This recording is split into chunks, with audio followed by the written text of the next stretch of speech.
আসসালামু আলাইকুম। সম্মানিত দর্শক শ্রোতা, আশা করি আল্লাহর অশেষ কৃপায় ভালোই আছেন। আসলে ক্ষমতা কতদিন থাকে, ক্ষমতার অপব্যবহার আমরা কতভাবে করে থাকি। একদা দ্বিতীয় খলিফা হযরত ওমর রাদিয়াল্লাহু তাআলা আনহু নিকট কিছু কাপড় আসলে তিনি সেগুলো হকদারগণের মাঝে বন্টন করে দেন।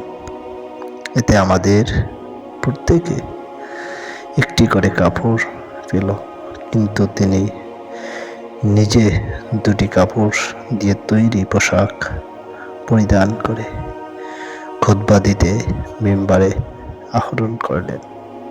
কিন্তু শ্রোতাদের অন্যমনস্কতা লক্ষ্য করে তিনি জিজ্ঞাসা করলেন, হে লোক সকল, তোমরা কি আমার কথা শ্রবণ করছো না?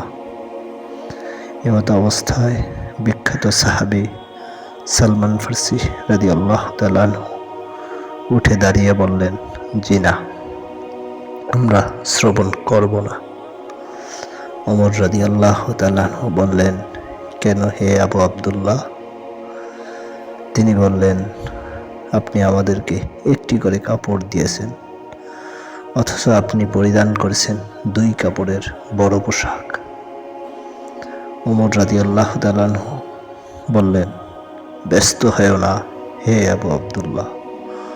অতঃপর তিনি ছেলে আব্দুল্লাহ বিন ওমর রাদিয়াল্লাহু তাআলা আনহুর দিকে তাকিয়ে ইশারা করলেন।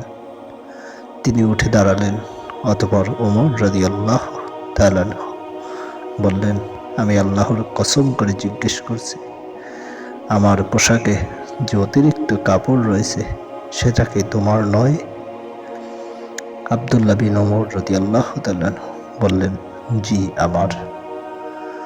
অতঃপর সালমান ফার্সি রাদিয়াল্লাহু তাআলা আনহু বললেন, এখন আপনি বক্তব্য শুরু করুন, আমরা শ্রবণ করব।